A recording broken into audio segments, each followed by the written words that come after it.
Well, hey there, my friends. Welcome back to the Creative Shop Talk podcast. I'm your host, Wendy Batten. So happy to have you here today. I'm going to introduce you today to one of my clients that I love working with, private client, but also a member of our retailers inner circle. Jasmine McCue is I would say she's a very active member. She's part in our progress pods. She's on the lives. She is an exemplary student as far as building a business with integrity and intention and doing the work to get it done. She came into owning a retail business without retail history, without retail background, without a retail degree. Sound familiar? Most of us, but with a big passion for her community and for what she wanted to serve. And she's going to explain a lot of that during our conversation. She is in a small town making big waves, like truly big waves. And I just love what she's doing in her community for that, with food, with health products, eating well in her community, and what she and her husband have built along with her team is very, very impressive. You're going to enjoy our conversation today. So before we jump into the call, I do want to remind you though, Jasmine is an example of the type of retailers we have inside our Retailers Inner Circle program. So it is a group. It's not a giant group. It's a small group. That's how come we all, like everybody knows, anybody who's listening who's a member, who's an active member will know Jasmine as far as being very helpful to other retailers.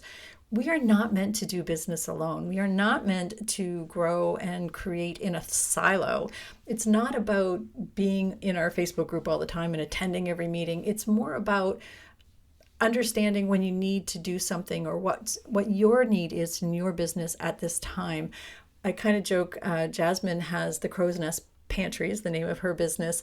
And we like to think of the inner circle like a pantry. We have an entire resource for you. You can go into the pantry and get what you need when you need it. If you need inventory help, if you need financial help, if you need leadership help, we have all of those ingredients. We have all those things prepared. We have templates and workshops and information inside the pantry. We also have a community that where you can go and ask. You don't have to be a joiner inner to be part of the community. You can come as you please, ask as you want. We have live calls you can join, or you can just watch the replay. You can come in and ask your questions if you have an idea, if you want to share a win. This is a big part of our community. And again, we're not a huge, you won't get lost in our community. I often joke and say there's the big cruise ship kind of people with big communities and, do all the fancy things. We look at our Retailers Inner Circle program as more of the luxury cruise line. We look at our group as like, okay, we have all the things, but it's a little calmer. We're a little different. We have everything that you could possibly need, and we want to cater to you, but you have to get on the boat. You have to get on either our small luxury cruise line, or there are, again, as I mentioned, there's lots of big cruise lines with lots of bells and whistles. We like to make sure that you have everything you need in our pantry, in our community, and again, during our lives. We work really hard, my team and I work really hard to make sure that you have what you need to make your business the best it can be. We always are striving for better. Everybody should be striving for better. If we stay still, we're going backwards. You either are moving forward and growing and evolving, or you're going backwards. That's what retail life is like. One of our favorite things to do in the Retailers Inner Circle program is to share our wins on Fridays. And it sounds kind of dorky, share your wins. However, we are a group of people who get it. Your neighbor may not get it. Your friend down the road may not get it. If you start sharing, I just finally got my email list out, or I have a 57% open rate, or I just, made my big, hairy, audacious goal. We get it. We understand when you talk about increasing your foot traffic. We understand when you share with us that you got your margins down to a great amount. We get excited for you with the little wins and the big wins. We get excited if you tell us that you've got all your orders in, you got the boxes down and you got them put away, and your whole team and everything's organized in your back room and in your POS system. We get those things where other people may not. So we love to share wins inside our Retailers Inner Circle, mostly to encourage other people, and just so that we can take a moment and acknowledge as we're moving forward.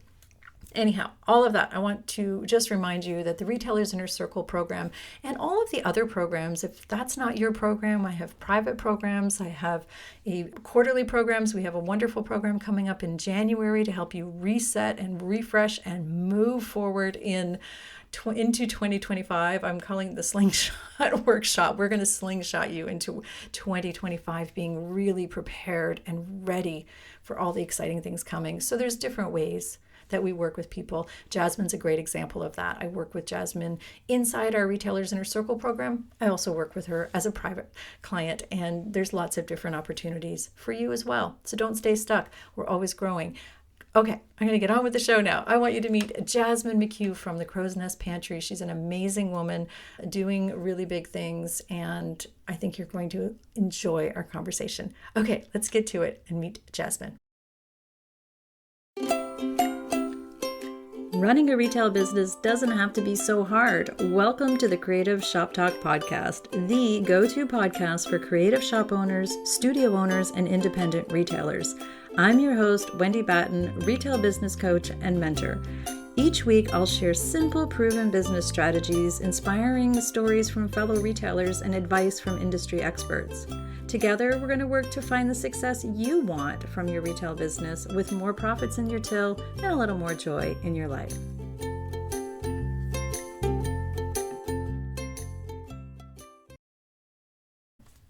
Well, welcome, Jasmine, to the Creative Shop Talk podcast. I'm so happy to have you join us here today. Thank you. It's a pleasure to be here.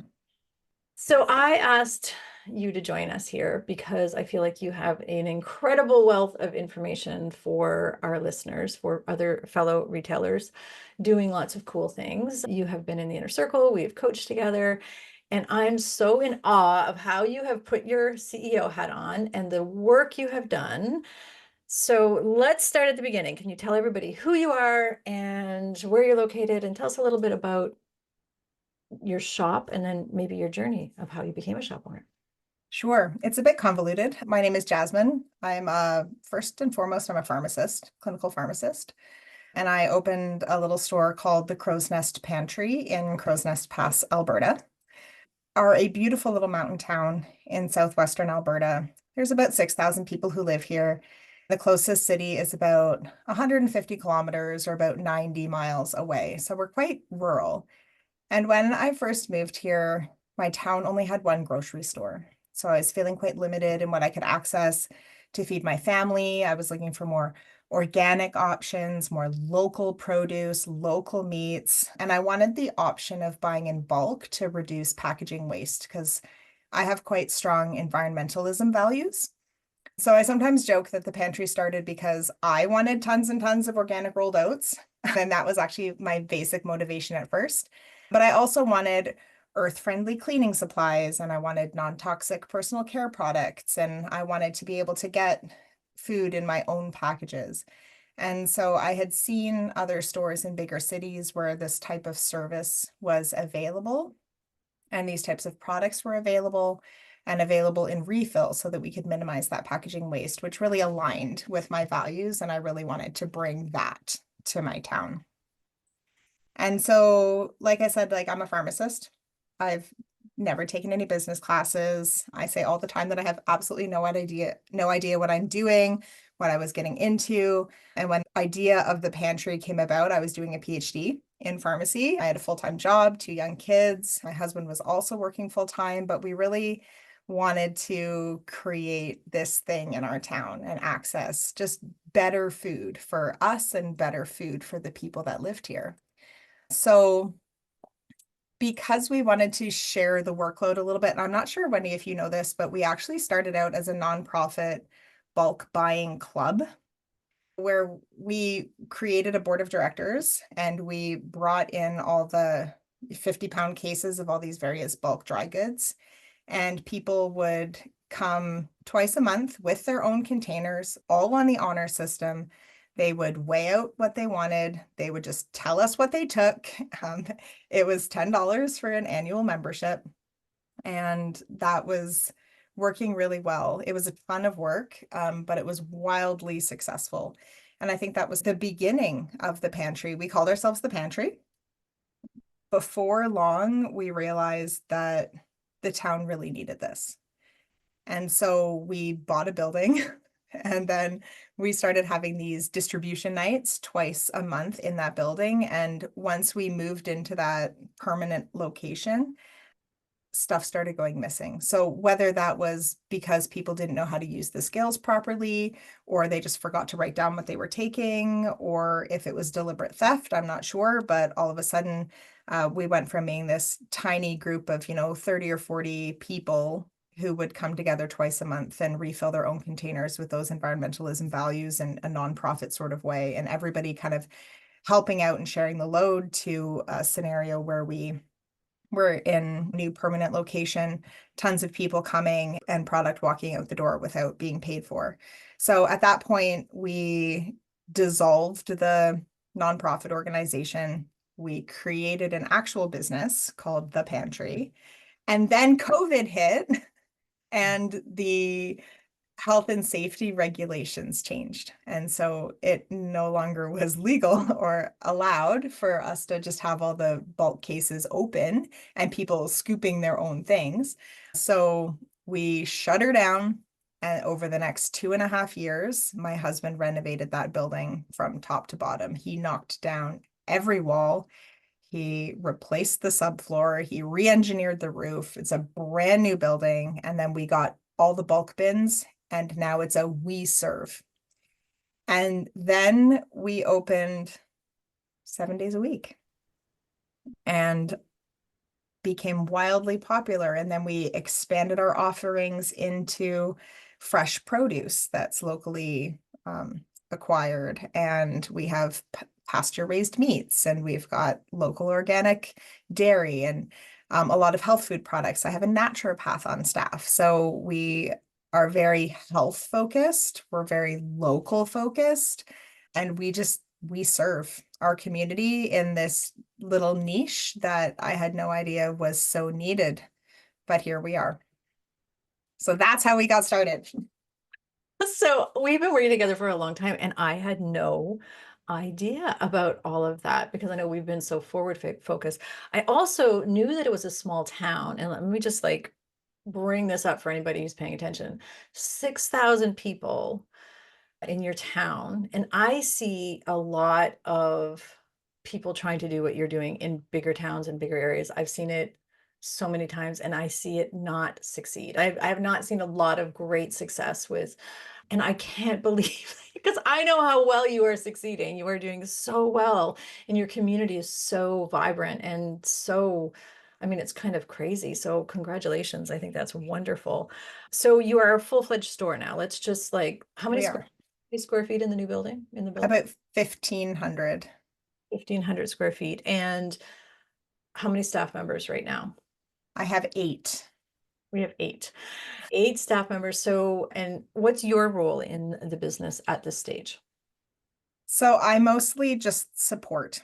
I do the ordering, I do the bookkeeping, I liaise with the vendors, the wholesalers, and I just make sure that my staff have what they need to succeed. So I've got a really great group of folks right now who work the front store, serve the customers. We actually have won best customer service for our town 2 years in a row, which really speaks to how well my staff serve.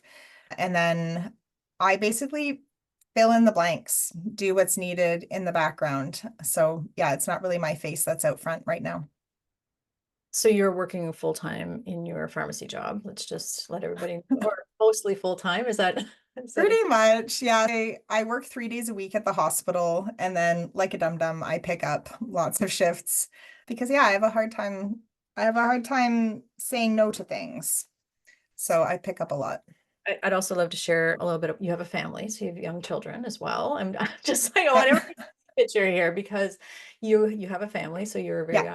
very active outdoors and family as well too. So there's a lot going on. And I also would love to remind you, and I want to let people know at home, what you're not just support, you are the CEO of this business. I have watched you make decisions, you investigate your numbers, you have like you're doing the work. I shouldn't say you've done the work, you're doing the work to make your business wildly popular in your town, like, Mhm. and needed and desired and loved. I mean, in your town of 6,000 people, which again, I feel like I need time to process that. I did not realize it was so small. But you're also Yeah. profitable in all the right areas. Like you're being able to support your staff. There's lots of profit. There's lots of amazing good things happening. You know your numbers. I like to I say do know my numbers. Yeah. Yeah. yes. So And I I yeah, that's just I have to process the 6,000 people. What year did you open, if you want to remind us, what year did you open as the store full time? we opened in August of 2022. Okay, so August of 2022 till fast forward, we're recording this in November of 2024. What would you say? I mean, I've had the privilege and the pleasure of watching you. I know that you reached out early on. We've been working together. You're a member of the inner circle, a very active member. I appreciate like how active you are inside the inner circle. You're one of my favorites. And I say that because Jasmine will say, I don't know how to do this. We will tell you where there's a session inside the inner circle in the master class. You come back and you're like, okay, I did this, I did that. Here's how it's working. I just love that you take action. Like you see something you want to build, a skill build, and you just go and do it. So I think that's awesome. I think it's awesome Hey. the person who creates the courses. But anyway, Yeah. so yeah. Do you have a favorite class in the inner circle? I should ask you that if you The Plan Your Best Retail Year Ever one is definitely the one that I would find, or I would say was most valuable. For myself and my personality, I'm a bit of a go-getter. And I sometimes can lose sight of the big picture because I'm so focused on doing. Mhm. So I find that the Plan Your Best Year Ever masterclass or workshop is the one that helps me kind of focus, like what is the big picture? What am I doing? Why am I doing all these things? Because it's sometimes really easy to just get in the doing and forgetting of the why and being on a hamster wheel versus having direction. I like to actually go back to that one every month and see what I did, what did I write down. This year, I'd achieved all my goals by June that I Right. had set for the whole year. So then I was like, okay. And then I did the mid-year review, which is also wildly helpful.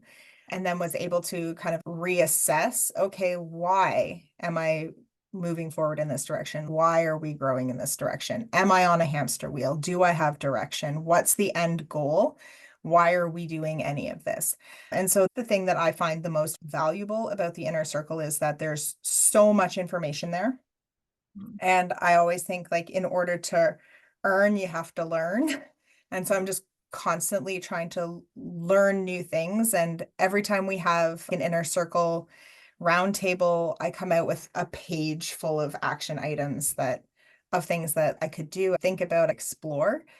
Planning your year, because the first year before I joined the inner circle, I was just I had no idea what I was doing. Yes, I knew my numbers, but I didn't know why or where or how or the end goal. But now with the inner circle and all of those resources and having done the hard yards and having done the work, I just feel like I have way more direction and Wow. purpose.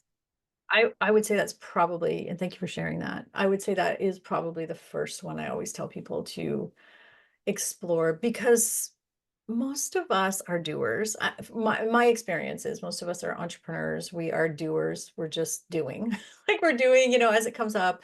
We care, we're moving forward, we're doing things, but stopping and asking ourselves, why are we doing this? And how could we make it easier and better? And I've watched you do that. I've watched you implement. I've watched you have financial and time process and impact goals. I mean, impact goals are important to you as well, which they're important to me as well. In my community, it's not money at the bottom, at all cost. It's Mhm. how can we do this? How can we do this right? How can we do this that it feels good? How can we do this that it supports our lifestyle, right? Our family, our time, our other jobs, the things that we're doing. And I feel like without taking a pause and putting a pin in it and taking time to think through why it like that workshop is 9 years of working with retailers and figuring out how can we make this easy? How can we make this working through? So I see you work through it. I see you like stop and pause. And I want to encourage everybody else, like, question everything. And again, Mhm. I see you do that. I see, why are we selling this? What do we need to do to what do our customers need from us? Those are the questions, and those are the things inside that kind of are unraveled in the goals, right? Like, how can we serve better, and how can we help our clients, and is this profitable? I've watched you do that with such diligence. Like, you're knocking it off the list. Here, oh, we're doing this, we're doing this. Pre-planning. Can you speak to us a little bit about how marketing and merchandising, and again, how is that serving you? I know you've done those workshops. That's part of the yearly planning, understanding. And I think you've just had some really fantastic lessons. Share your lessons around Brussels sprouts. Would you do that for us? Sure, I can talk about Brussels sprouts. Let's talk about So, it. Started with the first year when you told us about your Brussels sprouts. Yeah. of course. So, as a grocery store in a small town where we don't have any other places to access food, Thanksgiving, Christmas, Easter, huge for Brussels sprouts here in the Crow's Nest Pass, Alberta. Everybody goes crazy over Brussels sprouts. So the first year, I did run out of Brussels sprouts. Not way too soon, but definitely a little bit too soon. So that was, I guess, Christmas. So I guess in at Thanksgiving, I didn't even know that people wanted so many Brussels sprouts. So I got just my normal number of Brussels sprouts, and people were like, "Hey, Brussels sprouts." So then Christmas, I ordered more, but still not enough. Easter, I ordered way too many. So in my brain, I knew I wanted 12 cases. In my brain, I thought a case was 50 pounds. So I ordered 600 pounds of Brussels sprouts. And sure enough, I got 24 cases of Brussels sprouts. And so I sold about 12 cases quickly, like I thought I would. The rest of the Brussels sprouts, it was a lot of time and effort picking out the bad ones, going through the good ones, taking off the head leaves, putting them on clearance, all of the things. And so we ended up throwing out 3 or 4 cases of Brussels sprouts. And when I say throwing out, I mean we gave them to chickens, because anything that's fresh in our store, that nothing goes to waste. Nothing goes to waste in our store. It goes to chickens, donkeys, horses, all the things. So then last Christmas, I didn't want to get in the scenario where I had way too many Brussels sprouts, and I ordered 6 cases. Good gosh, those 6 cases were gone in a day. And so I had so many disappointed people because they didn't get their Brussels. And so this year, with the planning, I looked at last year's numbers. Okay, how many did we sell when I had way too many? How many do I think I need?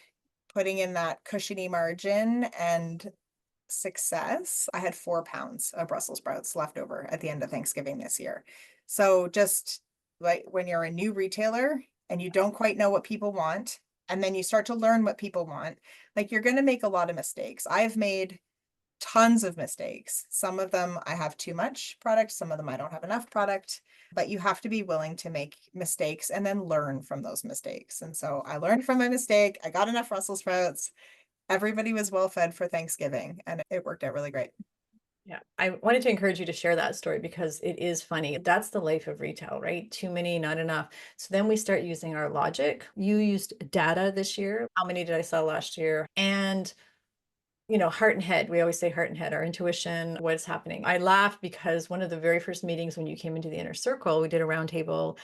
And I'll be honest, we have not had a lot of specialty grocery stores in the inner circle before. So you spoke up and you said, I don't know what to do with all these Brussels sprouts. So it's like, I don't have a solution for you, but we did. We figured it out. So we have to be ready to learn. And by learning, sometimes we're going to fail and make mistakes. And I think it's really important to remind all of us that we can't just keep making the mistakes though. So we learn from our mistakes. And that's where I think your pre-planning, you also pre-planned you saved a ton of money. If I'm going to call you out on that, because you were pre-planning Ta-da! all of I got a text from you and it was like, we made so much better in profit margin this year because I pre-ordered, because we're pre-planning, we're getting ready, we're doing things. So I just want to also give you a hats off and a shout out to everybody else to remind you, planning saves you money, it saves you a headache, it saves you time. And I don't know, I just love it when you send me texts and I get these lovely boxers that say No, we met our goals. We're doing this. We pre-planned. It's confidence and energetic when we're making the right moves. And I feel like we all need more of that. Like we all need to make the right move so we can keep that high, that energy up. And that's what I feel where you are right now in your CEO journey. Well, my husband says I'm delusionally optimistic, so I tend to have a really positive mindset all the time. I feel like I can do anything, and I feel like I can do everything, and I'm willing to learn anything and everything. And I remember that one of the very first things I learned in the inner circle was you make money when you buy. And that concept was foreign to me, but it does make sense. Get your stuff on sale. What I do is I look back and see how many of these things did I sell in the last 6 months? And then I bring in that many of the things. And then cool, I just made an extra 10, 15, 20% on everything I'm going to sell for the next 6 months. Of my dry goods. Certainly I don't do that with broccoli, but Order. I know that, and we make money when we buy. We can negotiate, yeah. but we're not making last minute, quick, you know, spending more for quick delivery and, whatever, all the things. Like it's just smarter when we can take our time. So I'm glad that was helpful to you. What has been the hardest part, the hardest lessons learned along this journey of being a CEO of your business? Yeah, so I obviously have had a lot of issues with my staff. That's been the hardest part for me. Just like the interpersonal stuff, managing people has been really hard because I have in the past not put the needs of the business first. I've put the needs of my staff first. And I never put my own needs first. And so that's been really hard sometimes, is to try to honor what your staff need and want, honor what I need and want, honor what the business needs, honor what the community needs and wants. And I have a really hard time telling people what to do. I guess I like to get insight from others. I want people to feel like their opinions are valued, but at the same time, I'm so data driven and so into the numbers that when I make decisions, there's a purpose. And so I've had trouble sometimes with staff not understanding that there's method to my madness and being off site. So because I work, up until April, I worked full time. I was 5 days a week at the hospital, but my store is open 7 days a week. So I'm not available and I don't have an on-site manager. I am the manager. So being an off-site manager was also really difficult for me. Just like receiving text messages from my staff all the time asking for what to do in this scenario, trying to empower them, but then also trying to educate them and teach them like why it's this way or why it's that way, dealing with some of the conflict or fallout from that. Like that's been the hardest part. So for me, the hardest part has been managing the staff because I'm not on site. Providing on-site leadership is important and valuable. But because of my work schedule at the hospital, I've not been able to be there enough or a lot. What are some solutions that you could share with others around how you're managing that? And I know it's greatly improved right now. It's Yeah. really, and so how did you get to the greatly improved, or how are, I think other people have the same, what, even if they're on site. I mean, I see it every day and I know I share that with you. Being a leader, like we can have the best store like you do. You have an amazing store, you have an amazing vision, community mindset, like everything. You know your numbers, you're profitable, you're hitting your goals. Mhm. There's this human component.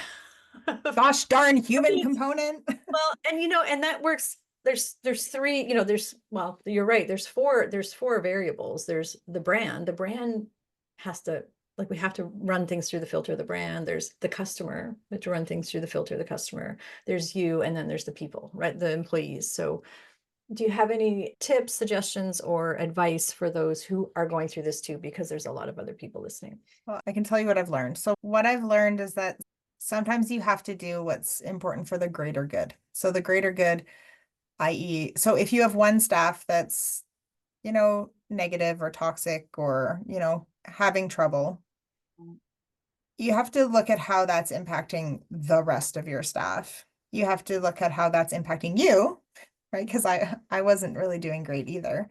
You have to recognize how that's impacting your customers, your brand, and your community.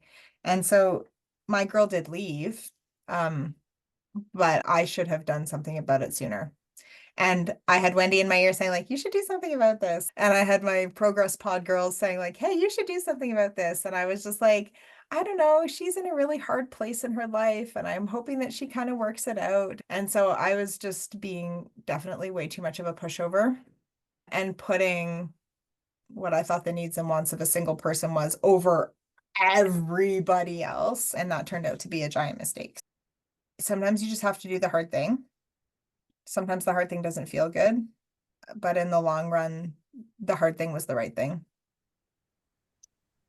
I will agree. As somebody who I know is in your head, but yeah, Yeah. I think it is hard. And it's all great for me to sit here and advise you around that. But, and I know we had lots of conversations. Mm-hmm.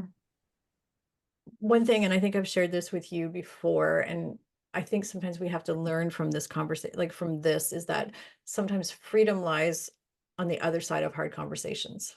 And, hard, and I know you had actually, I'm going to say, I was having the hard conversations. with your staff, and I think it's, and we've all done that. So some of us are avoiding conversations with people so that we let things fester, but freedom's on the other side of that. But even after doing the things, what's in the best interest for the greater good? I love that you said it that way, because to me it's for the brand too. Like that was, bad employees are not good for anybody. They're not good for your customers. They're not good for, like, they're not good for your customers, period.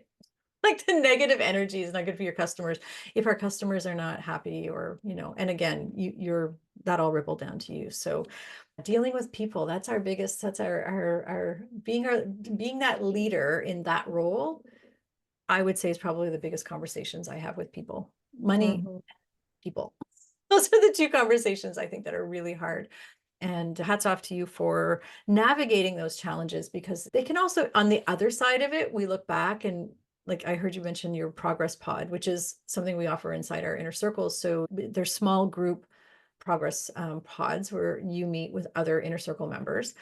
And it's funny because you hear different perspective from groups. Like, I heard you say that, your progress pod group were telling you that, and I was telling you that. I'm sure your husband was telling you that. I've never heard you say that, but he probably weighed in as well too. And after a while, on the other side of it, we look back and we're like, yeah, we sometimes we need to jump quicker, but I think you've jumped a lot lately. So good for you. And I'm glad it's all leveling out. Yeah. And being the boss is really hard. Would you say there's any part of your past experiences, I don't know, like your previous experiences, that have been helping you with leadership or with running your retail business? Like, any of your past experiences coming in, is everything coming into you? Or is this I think all new? it's mostly new, especially the leadership parts. I guess I have a history in group fitness instruction. So, fitness instructor of the year for Newfoundland. So, like, I have been in that kind of leadership role, but not in sort of like a management kind of role before. Also, with like my background is in pharmacy. I went from designing drugs to dispensing drugs to now prescribing drugs.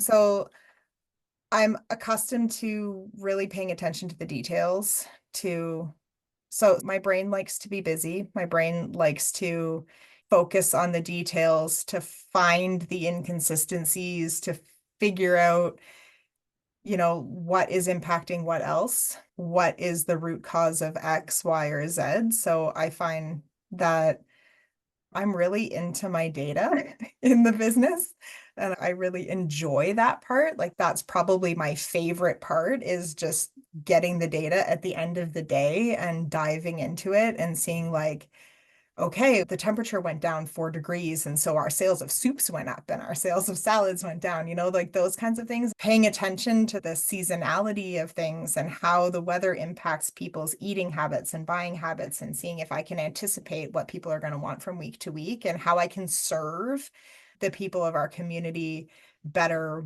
by, like, oh, you want soup this week? We got soup this week, kind of thing. I watch you do that with such great, like, it's like watching a magician work. And I mean that, like, you are there to serve your community. You're always thinking about it, but you're using your data and your knowledge and your experience. You're very nerdy, but in a very good community way. I love it. So I think it's really wonderful. Your big heart comes out in your business. I see it all the time. I see with what your staff share about, in your community, how and what they're buying, but it's because you're serving them. And I want this to be a takeaway for other people. Really thinking about your community's needs, like when they need soup. And I'm always saying, what are they thinking, feeling, and doing?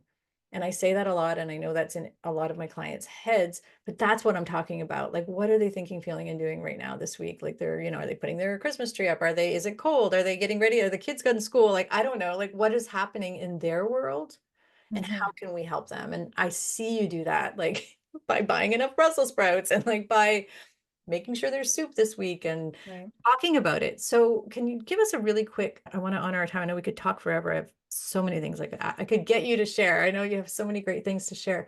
Any marketing things that are working for you? So I would actually call that like a really great marketing tip for everybody to take away, like really paying attention. I know that you are purposely talking about tomato soup today or whatever because it's whatever. Do you have any other marketing strategies that are working really well for you or things that you're trying or you could share with us?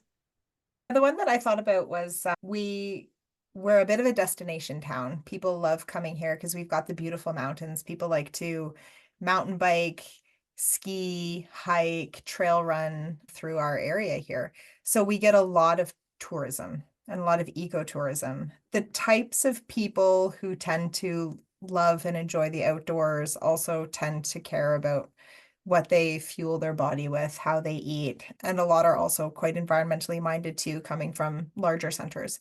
We put trail mix bags, we donate, we give them away. This is a marketing strategy, it's advertising. We put trail mix bags in the Airbnbs around town here with a little business card on it that says, hey, we're the Pantry.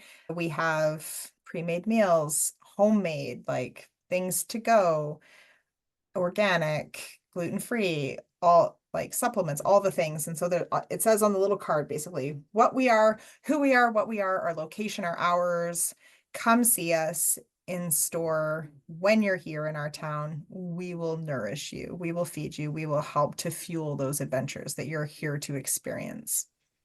I love that. I think that is such a perfect place for you to be. And I think that's something that others could try in different areas. Like, I just think it's it's a low cost thing for you and Mhm. also very community minded. I'm assuming that Airbnbs, I'll say yes when you ask them because They do. yeah, it's a free product in their little welcome basket. And that's just a great reminder. And I think we could all take away different things, whether you're doing food or giftware or cards, or, there's so many things that we all sell or everybody sells in their stores that maybe Airbnb. I think that's great marketing. And It's just inviting people in because yeah, my town has 6,000 people, right?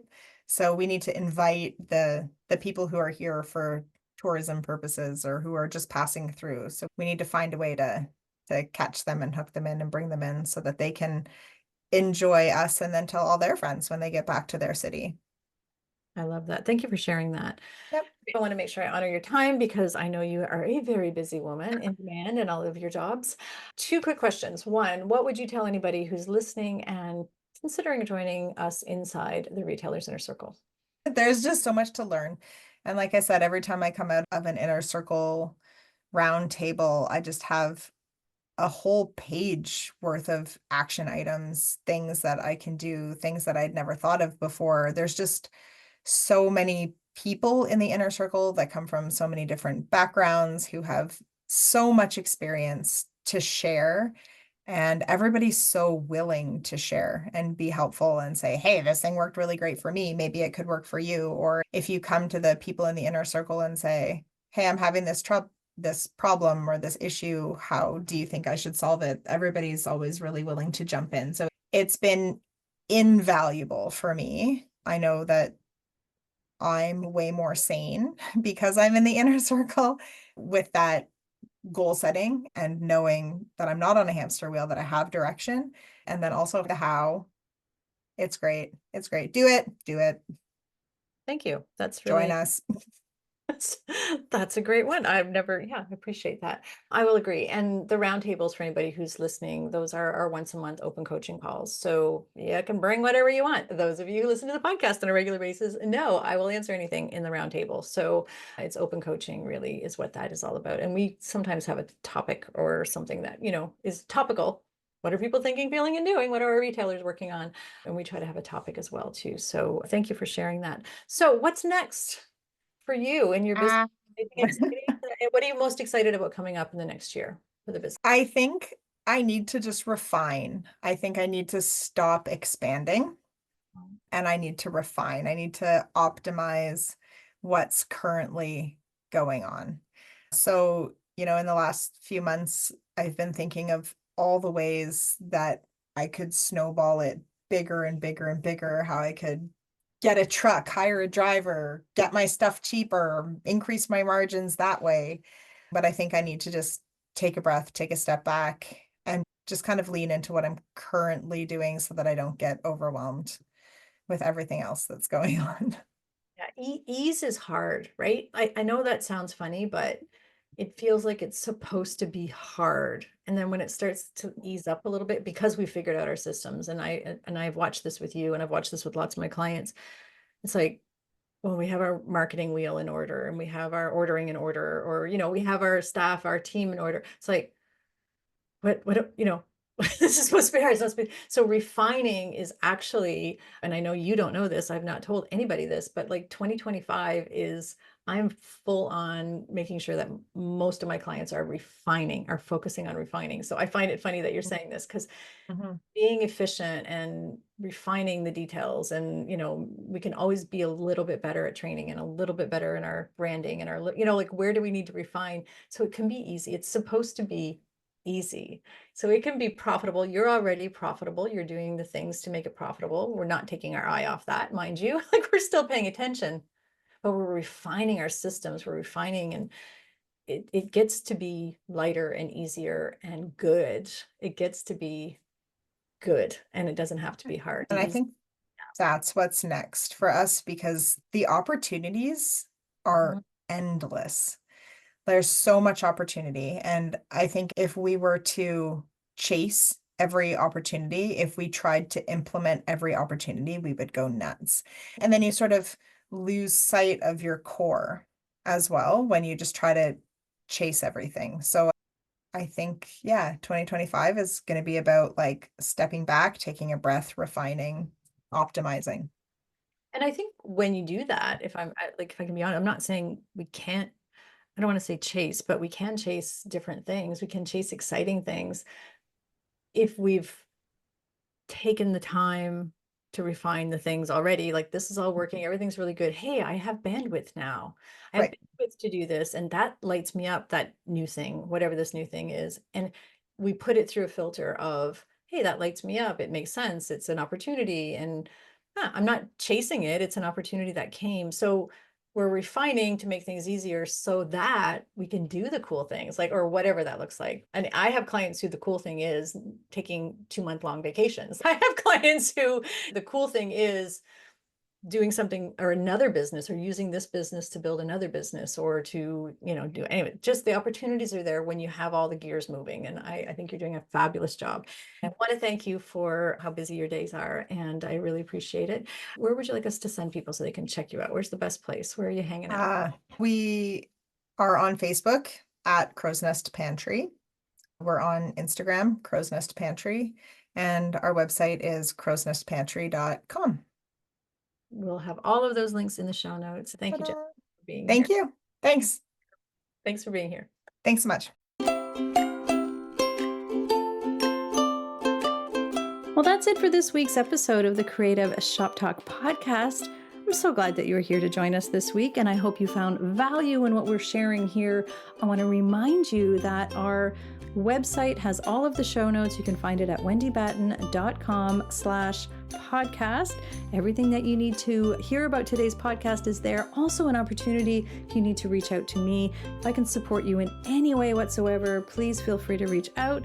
So thanks for joining us. Please leave a review, subscribe if you can, and never miss an episode. We hope to see you back here again next week. Thanks, my friend. Have a great week.